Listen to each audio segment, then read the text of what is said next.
Education centre में आपका स्वागत है। आज हम लोग बिहार सिविल कोड रीडर और स्टेनो के एग्ज़ाम के प्रिपरेशन में हम लोग इंग्लिश सेक्शन को करने वाले हैं। तो चलिए हम लोग वीडियो को शुरू करते हैं। सबसे पहले जो 25 क्वेश्चन का इस सेक्शन होगा, चलिए सबसे पहले हम लोग शुरू करते हैं। कॉमन एरर देखते हैं। सबसे पहले the teacher asked him which English novel did he. यहाँ पर देखिए, जैसे हम लोग रीडिंग करते हैं तो यहाँ पर वर्ड को सर्च करना है। क्या करना है? वर्ड को सर्च करना है, रीडिंग नहीं डालना है, वर्ड को सर्च करना है कि अब यहाँ पर विच आया तो विच के पहले देख लिए, ठीक है, विच इंग्लिश नॉवेल है, इंग्लिश के साथ विच लगा हुआ है, बिल्कुल सही है। आगे जैसे ही हम लोग बढ़ते हैं, डिड ही है। डिड ही मतलब कि ऑक्सिलरी वर्ब जो है सब्जेक्ट के पहले रखा हुआ है, और जैसे ही ऑक्सिलरी वर्ब सब्जेक्ट के पहले रखा हुआ है सबसे आखिरी में चले जाएंगे, और सबसे आखिरी में जाने के बाद यहाँ पर देखेंगे तो यहाँ पर सिंबल क्या दिया हुआ है? फुल स्टॉप दिया हुआ है, जो कि क्या होना चाहिए? ये तो रॉन्ग हो गया, यहाँ पर क्वेश्चन मार्क्स होना चाहिए था। अगर सेंटेंस क्वेश्चन मार्क्स नहीं दिया हुआ है, क्वेश्चन मार्क्स नहीं है, इंट्रोगेटिव सेंटेंस क्वेश्चन मार्क्स नहीं दिया हुआ है साइन, तो इसका मतलब है कि सेंटेंस जो है वो क्वेश्चन मार्क है ही नहीं। अगर क्वेश्चन मार्क्स नहीं है तो ऑक्सिलरी वर्ब सब्जेक्ट के पहले क्या कर रहा है? तो यहाँ पर डिड ही के स्थान पर क्या हो जाएगा? ही डिड हो जाएगा। क्या हो जाएगा? ही डिड हो जाएगा। ही पहले चला आएगा, ही के बाद डिड हो।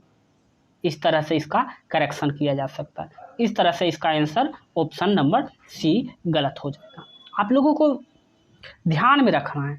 चलिए, जैसे जैसे हमारे साथ आप लोग सेट बनाते जाइएगा, आप लोगों को आसान हो जाएगा। चलिए नेक्स्ट क्वेश्चन देखते हैं। Students must give the year.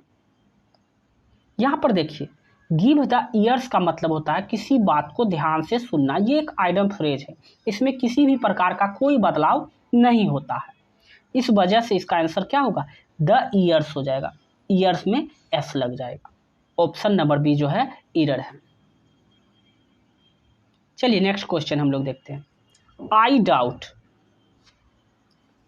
I doubt यहाँ पर लिखा हुआ है, तो यहाँ पर देखिए, जैसे ही डाउट आ गया, जैसे ही डाउट आ गया तो याद रखिएगा, सेंटेंस में अगर डाउट या संदेह ठीक है, संदेह का बोध हो तो डैट के स्थान पर विदर का इस्तेमाल करें। तो यहाँ पर देखिए, I doubt that this is acceptable to all. मुझे संदेह है इसे इस सब को स्वीकार करने का। तो यहाँ पर देखिए, यहाँ पर डैट के स्थान पर विदर देना ज़्यादा उचित होगा, क्योंकि जब सेंटेंस में संदेह पैदा कर रहा हो या संदेह पैदा करने वाला कोई भी कंजक्शन के रूप में लगा हो तो यहाँ पर विदर का इस्तेमाल होगा। क्या होगा? विदर का इस्तेमाल होगा। चलिए, यहाँ पर डैट के स्थान पर वेदर कर देंगे हम लोग। क्या कर देंगे? वेदर कर देंगे। चलिए नेक्स्ट हम लोग देखते हैं। I have a lot of problems. यहाँ पर देखिए, लास्ट में जो है ये क्वेश्चन टैग बनाया हुआ है। आई हैव का क्वेश्चन टाइप क्या होगा? पॉजिटिव है तो नेगेटिव होगा, जाहिर सी बात है। हैवेंट आई बिल्कुल सही है, इसमें नो एरर होगा, कोई तरह का एरर नहीं है। पढ़ते के साथ ही आप लोगों को कॉन्फिडेंस आना चाहिए कि एकदम हम लोग जो बना रहे हैं वो बिल्कुल सही है। यहाँ देखिए, वी आर हियरिंग सॉन्ग्स। यहाँ पर हियरिंग के स्थान पर क्या है? लिसनिंग होगा। क्या होगा? लिसनिंग होगा। टेप रिकॉर्डर, किसी चीज़ को अगर ध्यान से सुना जाए तो वहाँ पर हियरिंग के स्थान पर लिसनिंग होगा। अगर कोई चीज़ अचानक आवाज़ आई तब वहाँ पर ही हियर का इस्तेमाल होगा। इस वजह से यहाँ पर हियर के स्थान पर क्या होगा? लिसनिंग होगा। इस चीज़ को आप लोग ध्यान रखिएगा। कोई बात अगर अचानक सुनाई दे तो वहाँ पर हियर का इस्तेमाल कर सकते हैं, लेकिन अगर किसी चीज़ को ध्यान से सुना जा रहा हो तो वहाँ लिसनिंग का इस्तेमाल होगा, हियरिंग का इस्तेमाल नहीं। और यहाँ पर देखिए टेप रिकॉर्डर पर जो है सुना जा रहा है, टेप रिकॉर्डर पर गाना सुना जा रहा है ध्यानपूर्वक, इस वजह से यहाँ पर हियरिंग के स्थान पर जो होगा लिसनिंग होगा। नेक्स्ट क्वेश्चन देखिए, a holy man accept with all the humility. यहाँ पर ध्यान दीजिए, एक वर्ड आया है, यहाँ पर एक वर्ड आया है ह्यूमिलिटी। ह्यूमिलिटी का मतलब होता है नम्रता, ठीक है, जो कि एब्स्ट्रैक्ट नाउन है। और एब्स्ट्रैक्ट नाउन के पहले आर्टिकल जो होता है द नहीं होगा, द का इस्तेमाल जो है वो नहीं होगा, क्योंकि ह्यूमिलिटी जो होता है नम्रता एक एब्स्ट्रैक्ट नाउन है, इस वजह से यहाँ पर आर्टिकल का इस्तेमाल नहीं होगा। तो ऑप्शन नंबर जो है बी में क्या है, एरर है। चलिए नेक्स्ट हम लोग क्या देखने वाले हैं, फिल इन द ब्लैंक्स देखने वाले हैं। तो यहाँ पर देखिए सी डजेंट हर मनी, यहाँ पर देखिए फ्रेज दिया हुआ है, फ्रेज दिया हुआ है। केयर फॉर का मतलब होता है चिंता करना, टेक केयर ऑफ का मतलब होता है ध्यान देना, ध्यान रखना। किसी व्यक्ति या वस्तु का ध्यान रखने के लिए टेक केयर ऑफ का इस्तेमाल किया जाता है। केयर फॉर का मतलब होता है चिंता करना। तो यहाँ पर देखिए सी डजेंट हर मनी, यहाँ तो ना तो किसी व्यक्ति का ना ही किसी वस्तु का, यहाँ पर उसे चिंता नहीं है, किसकी, पैसों की। उसे चिंता करने की कोई ज़रूरत नहीं है पैसों की। तो यहाँ पर ऑप्शन नंबर ए जो है बिल्कुल सही हो जाएगा। चलिए आगे नेक्स्ट हम लोग देखते हैं, all cloth were soaked dash water. पूरे कपड़े जो है सोक्ड हो गया, किससे, पानी से। तो यहाँ पर देखिए सोक इन अगर होगा, सोक इन का मतलब होता है सोखना, सोख विथ का मतलब होता है द्रव से भरे होना। तो यहाँ पर द्रव के साथ भरा हुआ है या सोख गया है, तो क्या है, सोक्ड विथ वाटर। पूरा कपड़ा जो है पानी से भीग गया है, तो यहाँ पर क्या हो जाएगा, विथ हो जाएगा। ऑप्शन नंबर ए जो है बिल्कुल सही हो जाएगा। आगे हम लोग देखते हैं, इन आवर यंगर ईयर्स, क्या कह रहा है, इन आवर यंगर ईयर्स मतलब कि ऐसी age our minds are and soft dash and soft. Younger उम्र के बच्चों को जो दिमाग होता है वो क्या होता है, जिसे आसानी से प्रभावित किया जा सकता। कम उम्र के व्यक्ति का दिमाग तो उसके लिए जो होता है इम्प्रेशनेबल होता है। इम्प्रेशनेबल का मतलब होता है जिसे आसानी से प्रभावित किया जा सकता हो। कम उम्र के व्यक्ति का दिमाग को इम्प्रेशनेबल कहते हैं। अब फ्लेक्सिबल का मतलब होता है लचीला, ठीक है। और पेलिएबल का मतलब होता है, पेलिएबल का मतलब जो होता है जिसे किसी दूसरे स्वरूप में ढाला जा सकता है। और एमनिएबल का मतलब होता है किसी काम को करना या स्वीकार करने के लिए प्रवृत्त होना। तो इस तरह से इसका आंसर क्या हो जाएगा, ऑप्शन नंबर डी इसका सही उत्तर होगा। इसका पीडीएफ भी हम लोग प्रोवाइड अप कराएंगे। All hell dash broken loose after the bomb blast. यहाँ पर देखिए सबसे पहले ब्रोकन लगा हुआ है जो कि वर्ब का थ्री रूप, वर्ब थ्री है, V3 है। तो ये दोनों ऑप्शन तो इज आर दोनों कैंसिल हो गया इस प्रकार से। अब यहाँ पर देखिए ऑल है, ऑल सिंगुलर और प्लूरल दोनों लेता है, ऐसा कोई ज़रूरी नहीं है कि ऑल प्लूरल ही लेता है, ऐसा कुछ नहीं है, ऑल के साथ नहीं होता है। तो यहाँ पर देखिए लूज है, तो यहाँ पर सिंगुलर है, तो यहाँ क्या हो जाएगा, has broken. All hell has broken loose after the bomb blast, ठीक है। बम ब्लास्ट में सभी क्या हो गए, बर्बाद हो गए। नेक्स्ट क्वेश्चन हम लोग देखते हैं, you stand a good chance dash the match. यहां पर देखिए स्टैंड लगा हुआ है, क्या लगा हुआ है, स्टैंड लगा हुआ है।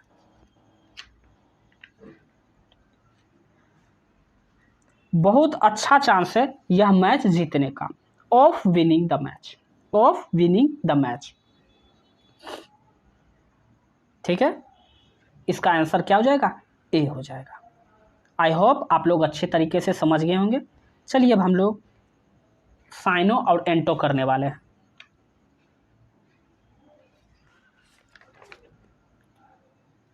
देखिए पहले हम लोग देख रहे हैं अल्टरनेटिव वर्ड है सिनोनिम्स से। चलिए हम लोग देखते हैं।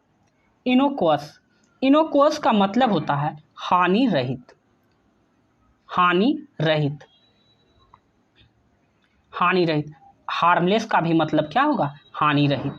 हार्म माने होता है नुकसान और लेस लगा हुआ है तो क्या हुआ? नुकसान रहित। तो इसका सही साइनो क्या हो जाएगा? हार्मलेस हो जाएगा। अब बात करते हैं मेलेकुअस का। तो मेलेकुअस का जो मतलब होता है घृणा होता है, द्वेष से प्रेरित, घृणा या द्वेष से प्रेरित होना। ऑफेंसिव, ऑफेंसिव की बात की जाए तो आक्रामक, अपमानजनक होता है। और फॉल्टलेस आपको पता है, फॉल्ट का मतलब होता है त्रुटि और लेस का मतलब इसका ठीक उल्टा यानी त्रुटि रहित। चलिए आगे हम लोग देखते हैं। दूसरा जो है गैप है। क्या है? गैप है। गैप का मतलब होता है घूरना, स्टेयर करना, किसी को घूरना, ताकना, तो स्टेयर करना। हाइड का मतलब आप लोगों को पता है छिपाना होता है। स्ट्रगल का आप लोगों को पता ही है। आगे हम लोग देखते हैं इल्यूड।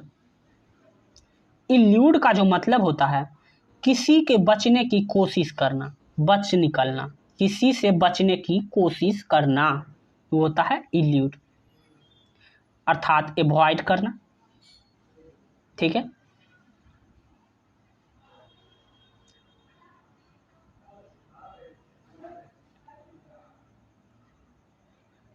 नेक्स्ट जो है choose the opposite meaning. Opposite meaning syno anto का हम एक अलग से सीरीज भी लाएंगे। अपोजिट वर्ड मीनिंग हम देख लेते हैं थोड़ा। सरफिट है। क्या है? सरफिट। तो यहां पर सरफिट का जो मतलब होता है बहुत अधिक होता है। क्या होता है? बहुत अधिक, एक्सेस होता है। लेकिन यहां पर हमको सरफेट का मीनिंग होता है एक्सेस, लेकिन हमको क्या खोजना है? अपोजिट खोजना है, यानी एंटोनिम्स खोजना है। तो एंटोनिम्स को होता है बहुत अधिक का क्या होगा? कम।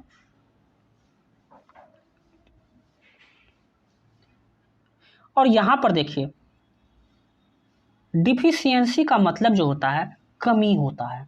क्या होता है? कमी आना होता है। अगर बात किया जाए रिडुएंसी तो यह होता है फालतू, जरूरत से अधिक होने के कारण।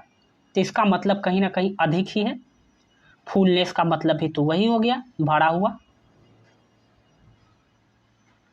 अब नेक्स्ट जो है रिप्लिएंट है।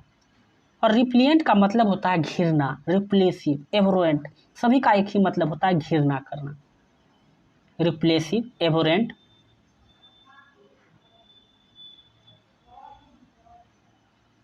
तो इसका सही आंसर क्या हो जाएगा? एट्रैक्टिव हो जाएगा, क्योंकि रिप्लेसिव है, एवोरेंट है, इस सब का मतलब जो है वो क्या होता है? घिरना करना होता है। जबकि एट्रैक्टिव का मतलब क्या होता है? एट्रैक्ट होना। आगे है गोर्जस। गोर्जस का मतलब होता है शानदार। क्या होता है? शानदार। अनटिड्डी का मतलब होता है गंदा। क्या होता है? गंदा। टिड्डी का मतलब साफ सुथरा, अनटिड्डी का मतलब गंदा, अस्त व्यस्त। सेबी, सेबी का मतलब भी सेम होता है, दोनों का मतलब सेम होता है। ठीक है। तो इसका क्या हो जाएगा? ऑर्डिनरी हो जाएगा। इसका सही आंसर क्या हो जाएगा? ऑर्डिनरी हो गया, क्योंकि गोर्जस का मतलब होता है शानदार और ब्यूटीफुल का मतलब ही होता है सुंदर। आगे हम लोग आइटम फ्रेज देखने वाले हैं। आइटम फ्रेज बहुत ही इंपॉर्टेंट है, ये आपको देखिए यहां पर है the sum and substance of our principal speech was that student should learn discipline. तो यहाँ पर देखिए सम एंड सब्सटेंस, इस फ्रेज का जो अर्थ होता है मुख्य बिंदु होता है। क्या होता है? मुख्य बिंदु, मुख्य बिंदु होता है। तो इसका सही आंसर क्या हो जाएगा, गिस्ट हो जाएगा।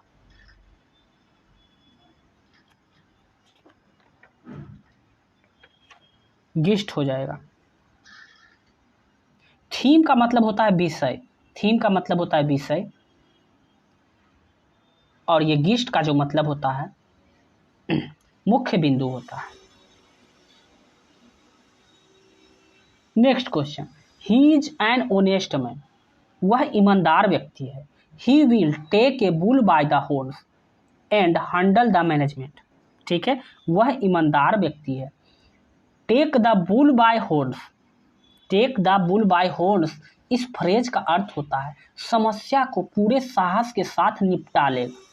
ठीक है, समस्या को पूरे साहस के साथ निपटा ले। सपोज डेट, अगर हमको इसका अर्थ नहीं पता है take the bull by horn का, तो हम फिर भी अगर इसका मीनिंग हम कर लेते हैं तो आप इसका मीनिंग आसानी से निकाल सकते हैं। देखिए कैसे, ही इज एन ओनेस्ट मैन, वह ईमानदार व्यक्ति है। ही विल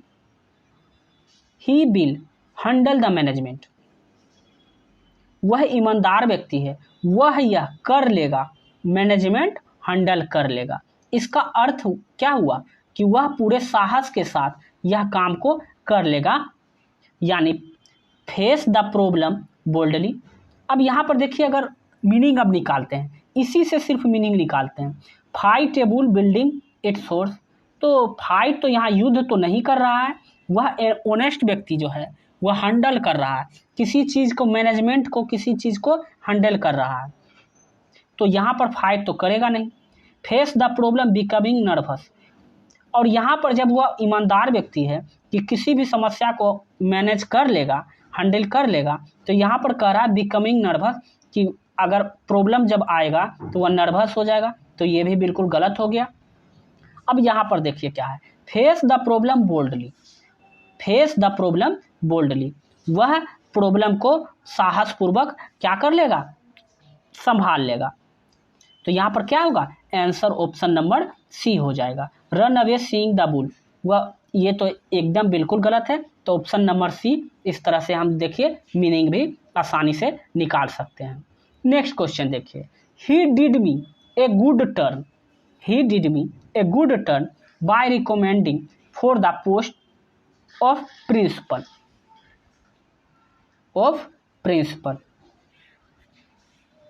तो देखिए, he did me in good turn by recommending for the post principal, तो गुड टर्न कब मिलेगा,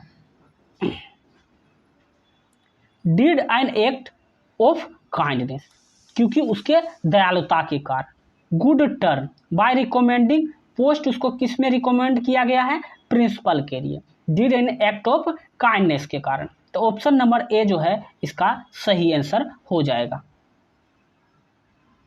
नेक्स्ट क्वेश्चन देखिए, इफ ही इज लेजी, यदि वह आलसी है, why don't U turn off him,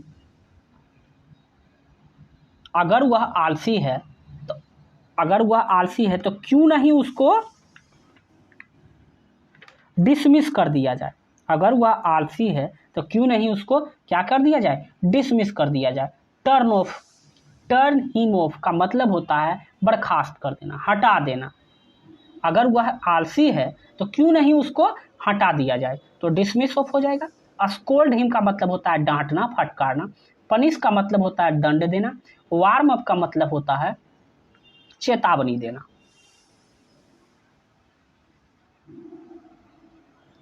having a walk A 20 miles, ठीक है, आई एम फीलिंग क्वाइट, जब वह 20 मील की दूरी तक चलेगा तो उसको फील कैसा होगा, थका हुआ महसूस करेगा, एनर्जेटिक तो होगा नहीं, फ्रेश का ताज़ा तरोताज़ा महसूस तो होगा नहीं, एक्सहस्टेड महसूस होगा, मतलब थका हुआ। रिलैक्स का मतलब होता है आराम, तो रिलैक्स तो फील करेगा नहीं, वो कैसा फील करेगा, एक्सहस्टेड, थका हुआ फील करेगा। चलिए आगे हम लोग देखते हैं OWS, वन वर्ड सब्स्टिट्यूशन। चलिए यहाँ पर देखिए, a person who rides a horse in a race and occupation, एक व्यक्ति जो घोड़े, ठीक है, घोड़ा राइड करता है, किसके लिए? रेस के लिए। रेस उसका क्या है? घोड़ा रेस उसका पेशा है। घोड़ा रेस जो है उसका क्या है? पेशा है, ऑक्यूपेशन है।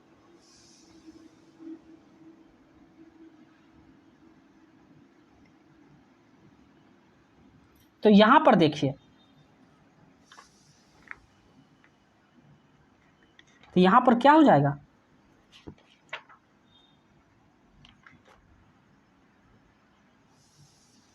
हॉर्स रेसर नहीं, जॉकरी कहते हैं उसको। क्या कहते हैं? जॉकरी कहते हैं। जॉकरी का मतलब होता है जो घुड़दौड़ में घोड़े का संचालन करता है, उसको जॉकरी कहते हैं। ठीक है।